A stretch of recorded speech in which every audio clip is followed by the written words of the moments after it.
When I was young, I kept my identity hidden and dated a mechanic boyfriend. I broke with my family for him, gave up my inheritance rights, and left with nothing. But when I returned to the auto shop, covered in wounds, I saw him leaning casually against a multi-million-dollar sports car. When he saw me, he looked a little surprised, but then grinned with satisfaction. Thanks. It's all thanks to you that I got the car I've wanted for so long.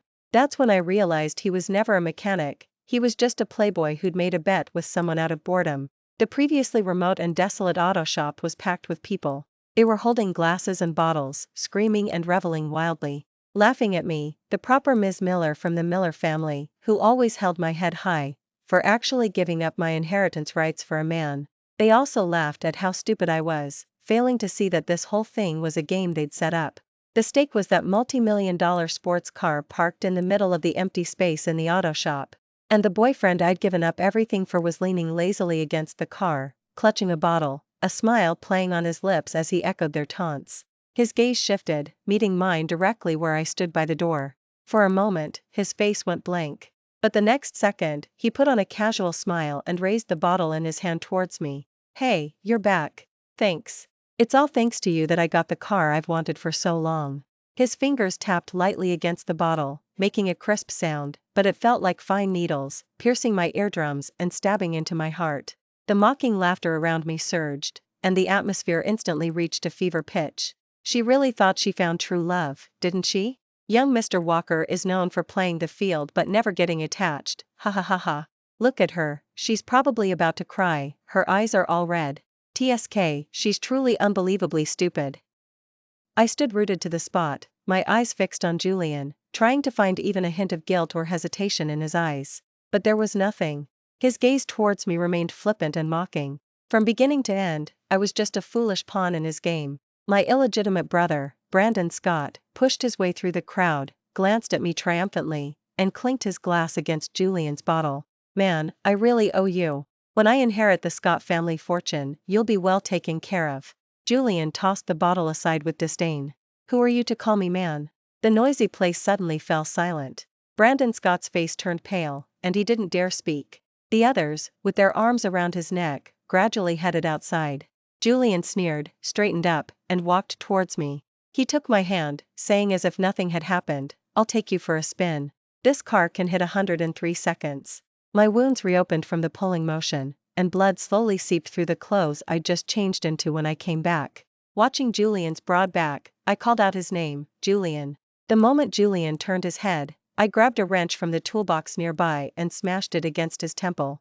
Immediately, blood streamed down his chiseled face, mingling with the blood flowing from my arm onto our clasped hands. Julian stared at our slick hands for a moment, then gave a cold smile before letting go of me. All right. Nice hit. With that, he drove the sports car away from the auto shop with practiced ease. The roar of the engine faded into the night, and I finally collapsed onto the ground. Julian vanished completely, not taking anything related to him with him. And my life began to fall apart, teetering on the edge of chaos. Many people seemed eager to create trouble for me. So I failed job interviews, my number was leaked, and my home was even broken into. I didn't know if Julian had orchestrated these things, but they were definitely connected to him. Desperate, I went to work as a temporary hand at a small racetrack. Funnily enough, the reason I got the job was because Julian had previously taught me hands-on how to fix cars. I huddled in a corner, gnawing on dry bread, and gave a self-mocking smile, washing down the last bite with the strong smell of oil clinging to me. Just as I stood up, ready to head back to the workshop, a teasing voice came from nearby. Hey, isn't that Miss Scott from the Scott family? I turned my head to look. Several well-dressed young men were standing not far away, watching me. Julian was there too, still the center of attention. Only now, he wasn't wearing oil-stained work clothes, but a proper white casual outfit. It was the exact opposite of when we first met. Back then, I went racing with friends on the winding mountain road, and Julian was wearing a blue work suit, sprawled on the hood, checking the engine. His profile under the lights looked particularly focused and handsome, with a sense of immersion that felt out of place amidst the surrounding noise. At that time, I happened to be feeling fed up with my family's arrangements. Seeing him, a strange curiosity welled up inside me, even a hint of a flutter. So I walked over and asked him, "Hey, mechanic, wanna go for a drive?" He looked up, glanced at me, and instead of answering, pointed at my skirt. Stand back, your skirt's dirty. After saying that, he took off his gloves, crouched down, and gently wiped the hem of my skirt with a wet wipe. But that day, I never imagined that this was all meticulously planned by him for a game. Julian still had that casual, indifferent look about him. His gaze swept over me, as flat and indifferent as if he were looking at a stranger. I also turned around expressionlessly, ready to leave. Someone next to him ran over and grabbed me, stopping me from leaving. Miss Scott, don't go. I heard you're great at racing too, how about a race? His hand gripped mine tightly, hard enough to make me wince. I recognized him. He was someone I'd been set up with before, whom I'd rejected. I frowned and said, let go. I'm not playing. The guy paused, but quickly turned to Julian, who hadn't reacted much, and said teasingly, Julian, look. Everyone said you trained Olivia Miller like a dog, but Miss Scott is still so arrogant. Julian scoffed, his eyes landing on me. He said slowly, she's not just some dog. The wound on my head still hurts. The guy was still persistent and eventually even brought over the manager. The manager looked at me awkwardly and said that if I raced, he could make me a permanent employee. I lowered my eyes and finally nodded. The car assigned to me was one under repair. The guy sat in his sports car, grinning at me shamelessly. Just as I was about to open the car door, a key was thrown into my arms. Julian, leaning against the railing, seemed to sigh. Drive my car. After a pause, he added, anyway, you're the one who won it, so half of it is yours. My palm holding the key trembled slightly. I looked up at Julian and, after thinking for a moment, asked, if I crash it, whose fault is it? He raised an eyebrow. Mine. I nodded and turned to open the car parked in the corner. Behind me, I heard the guy's dissatisfied protests and Julian's chuckle mixed with a scolding tone. Are you seriously picking on a girl and think you're in the right? The roar of the engine exploded in my ears. I gripped the steering wheel tightly and kept accelerating. The taillights ahead looked like streaks of red fire, luring me into reckless madness. My heart pounded wildly as the speed climbed. Through the headset, I thought I heard Julian's sharp voice, Olivia Miller, slow down. I laughed and floored the accelerator. No wonder Julian patiently spent 2 years with me just for a car like this. It really is exhilarating to drive. The curve ahead grew closer, but I had no intention of slowing down. Julian's voice was practically deafening in my ears. Olivia Miller, are you crazy? Amidst the roaring engine, I whispered, Julian, I hate you. I don't know if he heard me. The next second, the car in front suddenly slowed down. I instinctively slammed on the brakes, but the speed was too high. The car crashed violently into the back of the car ahead. The car spun out of control, swerving off the track and hitting the guardrail. My head hit the steering wheel hard, and everything went black. When I woke up again, Julian was leaning against the hospital room wall, watching me silently. I felt the bandage on my head, pulled out the 4-drip, put on my jacket, and was about to get out of bed. When I walked past Julian, he grabbed my wrist and asked hesitantly, Olivia Miller, do you want to be with me? My mind buzzed. Then I laughed, a strange, hollow sound. Julian, are you asking me to be your mistress? Julian let go of me, picked up a strand of my hair, and twirled it around his finger. Can't help it, I have a fiancée. I'd been engaged to her since I was 18. Besides, you have nothing now, don't you? I looked at Julian's eyes, feeling a little numb. Those eyes held a smile, even a hint of tenderness. The old me would have thought Julian really liked me looking into those eyes. But now I understood that those eyes looked soulful even when he was looking at a dog. Looking at him, I suddenly felt this person in front of me was terribly unfamiliar. Outside, thunder rumbled, and rain poured down, drumming against the window panes. I bit my lip and said softly, so, you not only lied to me, but you made me the other woman? Julian frowned, about to speak, when I slapped his face, saying seriously, Julian, with acting this good, you should really try Hollywood. Julian looked at me in silence, the irritation in his eyes growing more obvious. I pushed him away, opened the door, and walked out. Julian called out after me, Olivia Miller, is this all my fault? I stopped in my tracks and turned back to look at him. He pulled out a cigarette and lit it. Smoke blurred his face. He looked at me, smiling. To put it nicely, you gave up your inheritance rights for me, but weren't you already tired of the fate of a marriage alliance? He paused, took another drag from his cigarette, and added, and you didn't love me that much either. Julian always said I was too stubborn, too clear-cut in my love and hate, and that I'd definitely stumble. He was right. All the stumbles I'd take in this life, I took because of him. My landlord across the hall apologetically handed me a wad of cash, then busily directed the movers to carry my things out. The rain outside drifted through the window onto my face, so cold it made me shiver. As I dragged my bags and boxes downstairs, Julian stood downstairs holding an umbrella. Seeing me come out, he glanced at the things in my hands and said indifferently, "You can buy these things again later. Just throw them away." He seemed certain I would come crawling back. I lowered my eyes and smiled, the late autumn rain chilling me and making me tremble nonstop.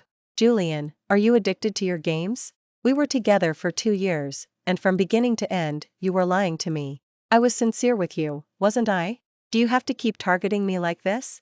Julian tilted his head and smiled, putting the umbrella into my freezing cold hand, then taking off his jacket and draping it over me. A warm paper bag was placed in my arms, and the scent of chestnuts wafted into my nose. It was the roasted chestnuts I used to whine to Julian about wanting while snuggled in his arms. Now, smelling them, damp from the rain, felt both sticky and nauseating. Julian peeled a chestnut and put it in my hand, his lazy voice carrying an unwitting innocence. Maybe life was just too boring. Suddenly, there was you, and it felt new. You loved me, and that felt new. You resisted, and that also felt new. So what can I do, Olivia Miller? Why don't you just be patient and wait until I get bored? I crushed the chestnut in my hand, clutching my stomach as I laughed. The chestnuts in my arms rolled all over the ground. After a while, I squeezed the water from the ends of my hair and said to Julian, "The next time we meet, I'll say yes."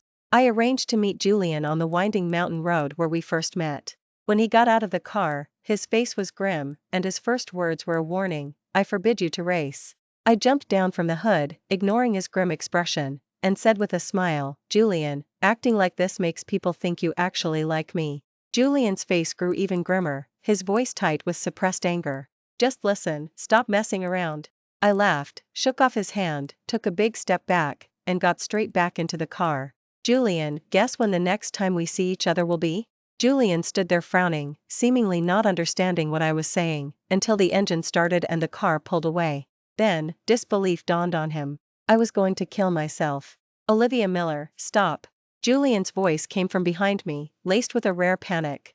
I smiled faintly, then slammed the accelerator. Julian's car, which had been left behind, quickly sped up and chased after me.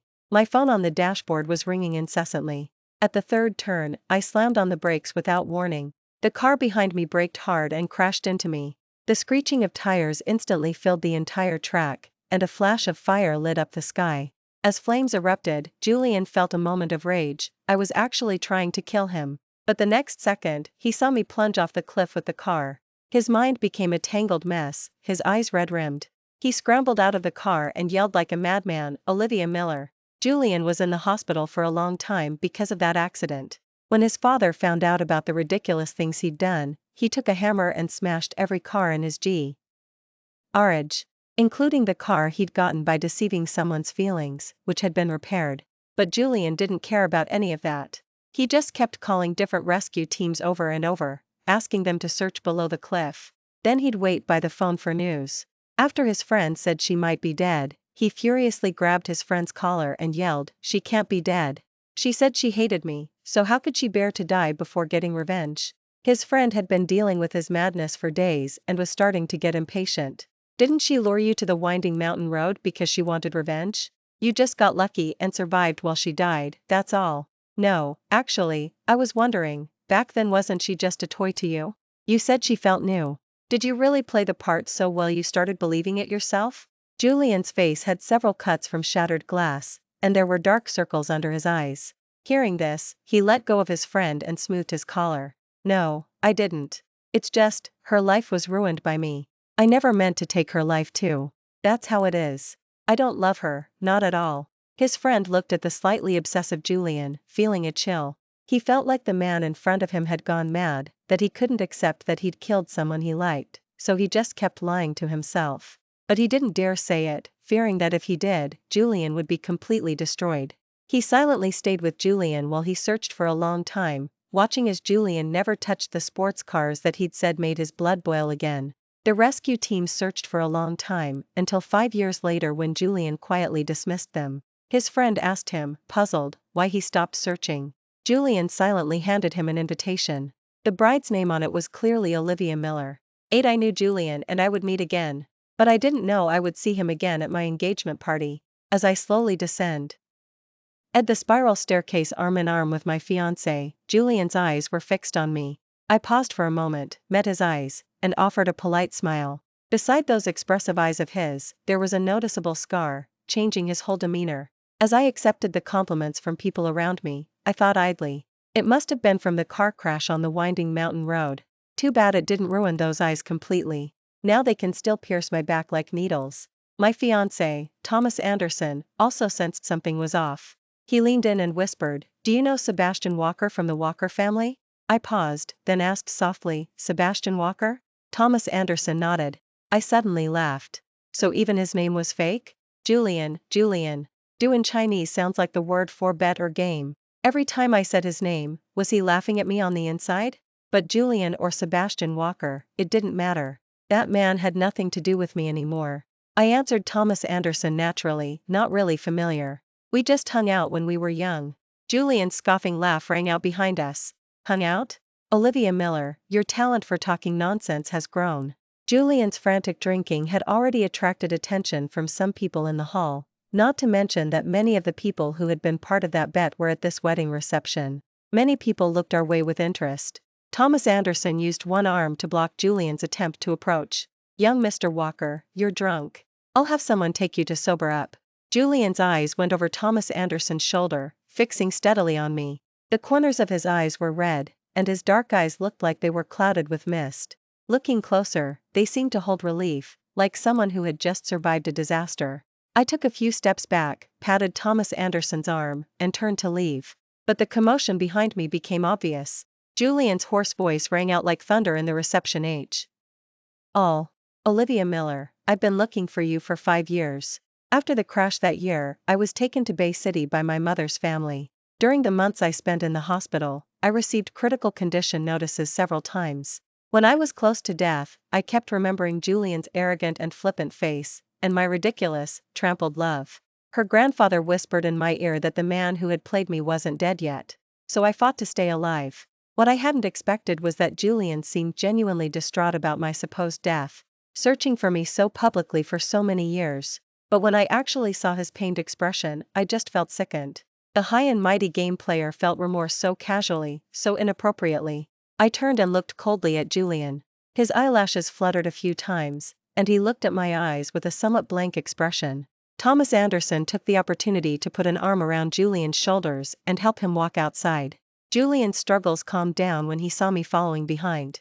At the door to the room, Thomas Anderson said to me awkwardly, "On a day like today, try to talk some sense into him and keep him from causing a scene. He's a notorious playboy, completely reckless." I nodded and pushed the door open to go inside.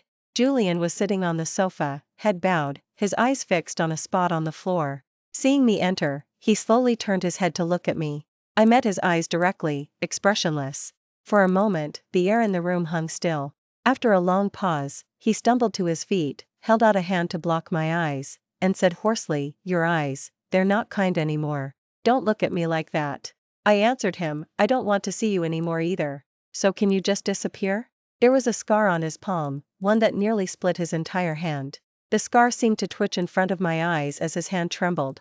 Julian lowered his hand and chuckled softly. "Can't do that. I wanted to disappear too. If you hadn't shown up a little later, maybe you would have gotten your wish. Too bad, Olivia Miller, you're back." I laughed. Julian. "Oh, wait, I should call you Sebastian Walker. I still don't understand how you have the nerve to keep showing up in front of me." After saying that, I looked around as if having a sudden realization, and asked him seriously, "Are you making another bet with them? What's the stake this time? Another sports car?" Julian's gaze lingered on me, his voice very quiet. "Olivia Miller, don't be like this. Not this time. There's nothing this time. You also played me for 5 years. Those 5 years, I lived very poorly, suffered from insomnia for a long time." I cut him off coldly. "What does that have to do with me?" He stared at me, taken aback, his eyelashes fluttering slightly, his face deathly pale. Looking into his eyes, I repeated, "What does it have to do with me? It wouldn't matter to me if you died." His mouth was open, his eyes looking shattered and somewhat pathetic. Thomas Anderson knocked on the door and said to me from the doorway, "Olivia Miller, it's time to go down and toast guests." I said okay and turned to leave. Out of the corner of my eye, I saw Julian's hand lightly clasp the silk ribbon on my dress. The silk ribbon slipped from his fingertips, as light as a breeze. I didn't see Julian again for the rest of the wedding reception. Julian's outburst at the wedding reception still caused me trouble. When I went out for a business meeting, an old, patronizing client made fun of me teasingly.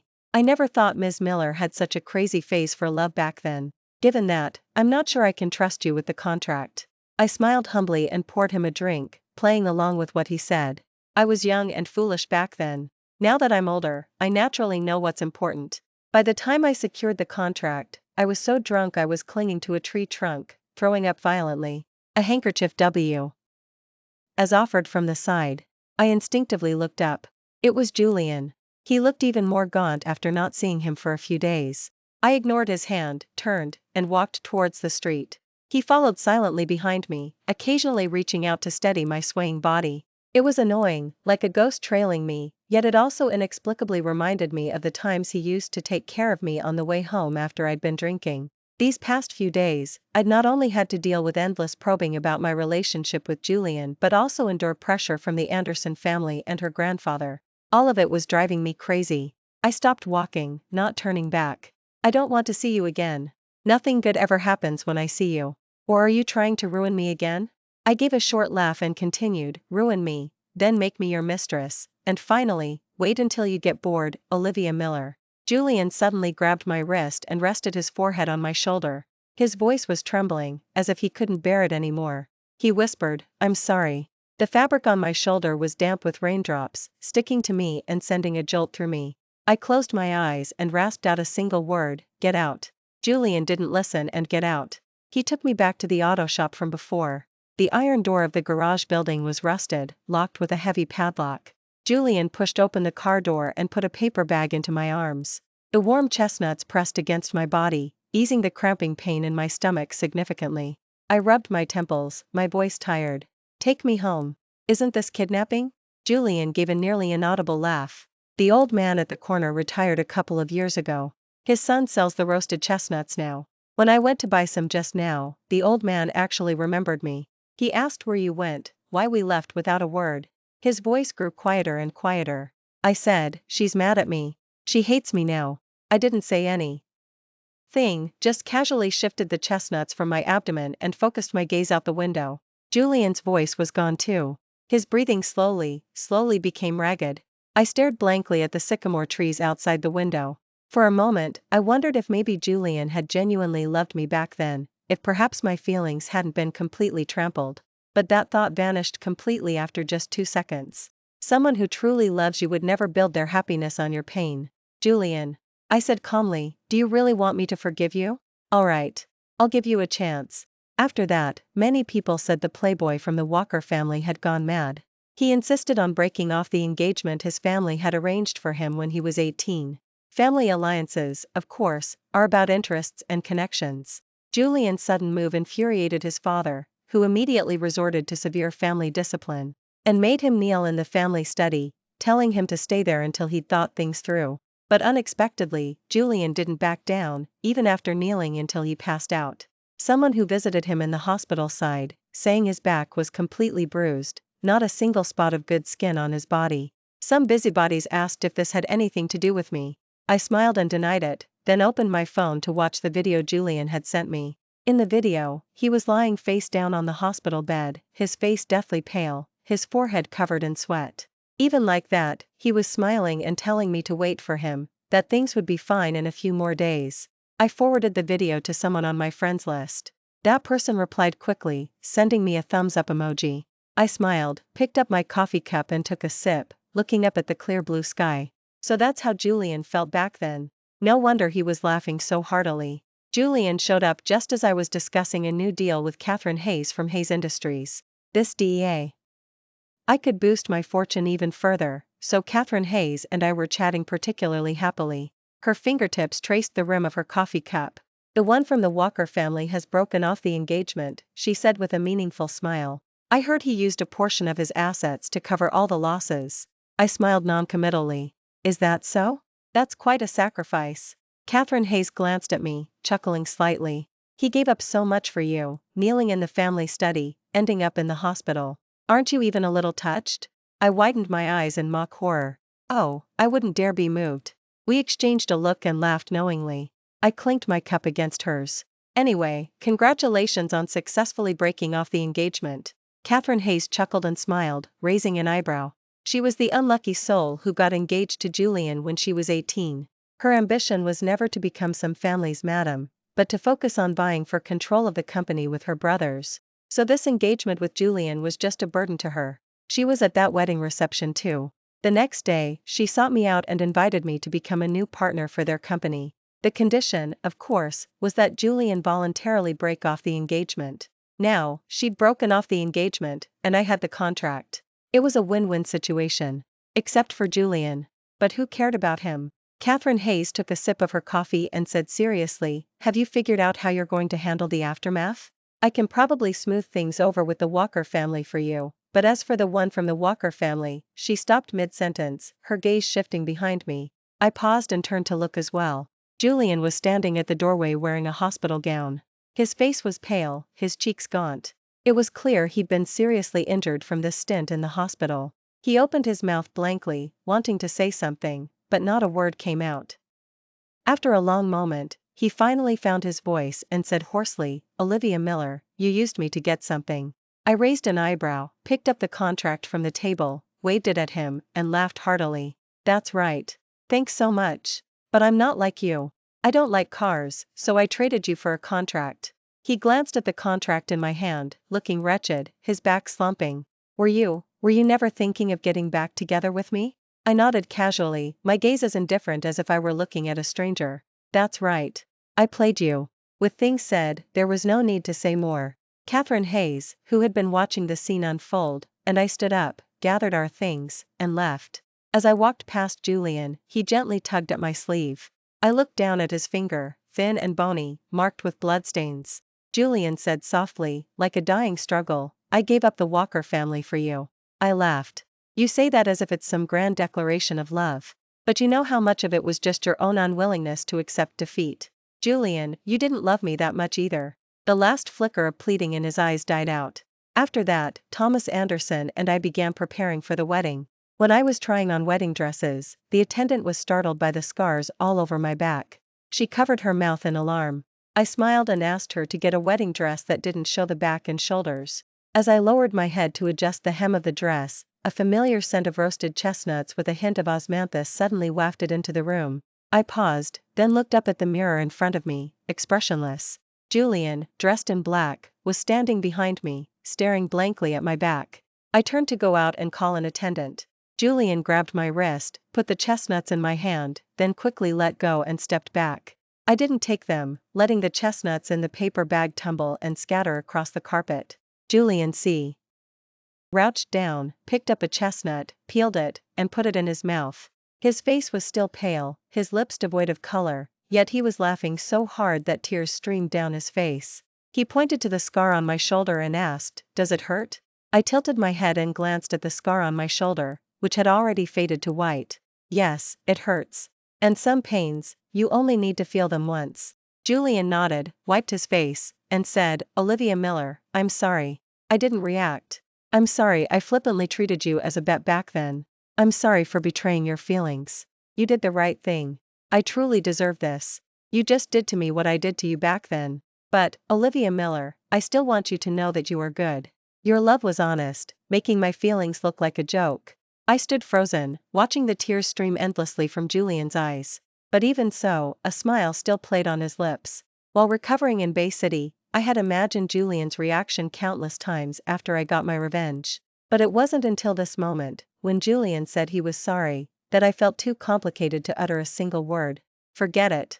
Whether it was love or hate, it was exhausting and bothersome. I turned away without looking at Julian again.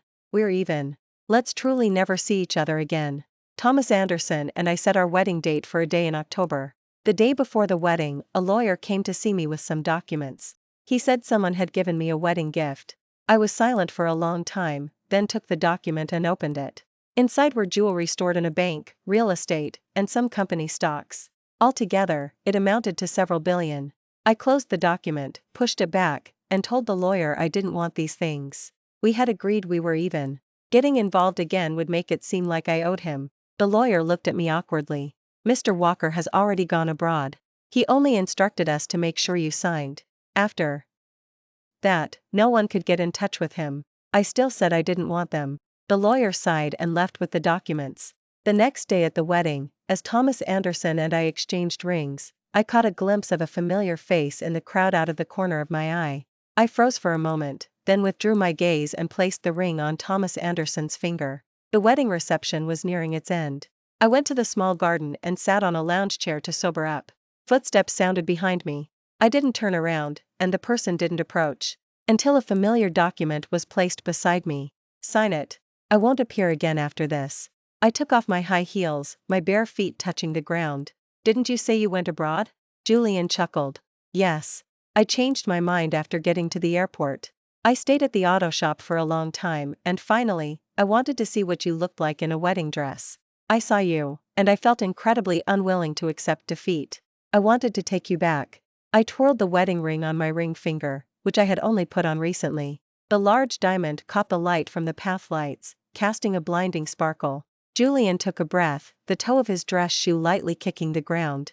But I know you were never mine. My tipsiness had faded a little. I put on my high heels and walked forward, leaving Julian and the document behind. Thomas Anderson was standing by the door, smoking. He asked me teasingly, "He looks pretty pathetic, giving you his remaining assets like that. Are you really not going to give him a chance? We're just going to get a divorce in a few years anyway." Without changing my expression, I ground the heel of my high heel onto his dress shoe. His face turned red as he wrapped an arm around my shoulder and pleaded for mercy. I went along with his movement and walked with him towards the reception hall. When I happened to glance back, I saw Julian standing motionless under a tree. What? Ching me. In the next instant, he was completely gone. That was the last time Julian and I saw each other. 16 No, I should say I saw him again decades later. At that time, I took my daughter on vacation to Hawaii. My daughter tugged at my skirt and said someone strange seemed to be watching us from not far away. Following my daughter's finger, I looked over and only saw the back of a man wearing a wide-brimmed straw hat. He was shirtless, with some old scars on his back, walking away with an uneven gait. My daughter mumbled strangely, "He was clearly watching us for a long time. Why did he suddenly leave? Did I see it wrong?" I put on my sunglasses, lay back on the lounge chair, and felt a profound sense of peace. Just some strange stranger. When Julian saw Olivia Miller on the beach, he thought he was having another hallucination. When he first went abroad, he could barely control himself, so he booked flights again and again, only to cancel them. He didn't dare return to the country, because if he came back and saw Olivia Miller again, he wouldn't be able to control himself. So he stayed confined abroad for most of his life. He liked to drink because when he was drunk, he might see Olivia Miller. But this time he saw Olivia Miller even without drinking. That proved it wasn't a hallucination, so he hid under a tree, watching that face greedily. Olivia Miller hadn't changed much from when she was young, she was still very beautiful. Unlike him, who was so old he didn't even want to look at himself anymore. Olivia Miller's daughter seemed to have spotted him. Olivia Miller followed her gaze and looked over. In that moment, he almost couldn't control himself from taking off his sunglasses and running over. But his body instinctively turned away immediately, then walked forward step by step. Olivia Miller didn't want to see him. He always remembered.